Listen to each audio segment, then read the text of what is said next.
Are you trying to develop yourself into a great leader? Today I want to talk about some daily routines that you should be developing to become a great leader.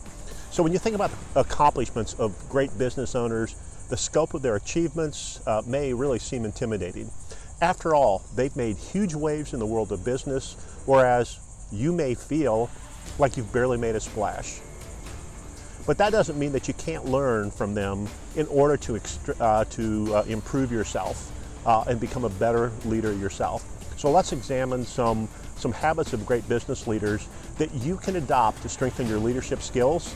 And when practiced consistently, these habits can help you really develop yourselves and really help your business grow. And so the top 5 or top 6 things are, so number 6 is create a routine. Great leaders know their routines help eliminate unnecessary distractions and decisions. Your workday should really save time and money by managing the right way. Have routines that increase efficiency and cut out trivial decisions. So what that means, make it a habit. For example, check your email only 3 times a day, in the morning, lunch, and the hour before leaving. Other than that, keep your inbox closed. You'll be surprised at how much time you save. The number 5 is really all about planning. Great leaders don't just think of big ideas, they make big ideas a reality with careful planning.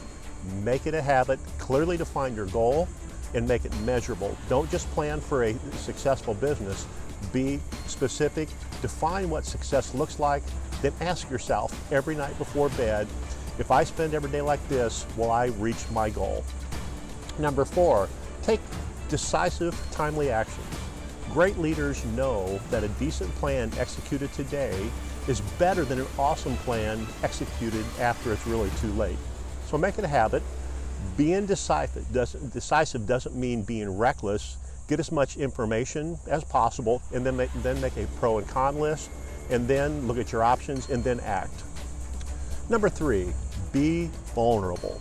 Own your mistakes. Great leaders know that sometimes plans just don't work out. When you encounter setbacks, you have to own them. So what do? Make it a habit. Everything is on you when you run a business. When something goes wrong, ask yourself, how is this tied to my decision making?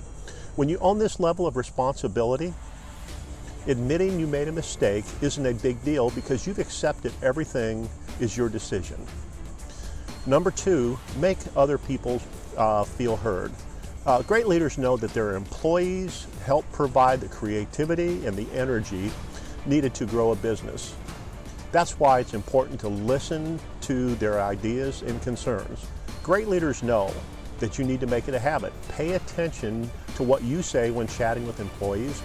Do you follow up to their statements with a statement about yourself, or do you follow up with a question that encourages them to continue? This subtle difference, this selfless conversation, shows your employees that you are genuinely invested and value their input. And invest in others. Great leaders make it a mission to help employees reach their potential, which means investing time, energy, and resources to help employees grow. No matter your budget or your business size, you should be always educating your employees. Don't feel overwhelmed by all these steps. Remember, they're just that, they're steps. Try adding one every couple weeks, and when you have it and you've developed a habit, keep that way and then keep working and then move to the next one. As best-selling author Stephen Covey says, we become what we repeatedly do. If you want to find out more about building a team, contact me, John Stacy, with Catalyst Strategy Consulting.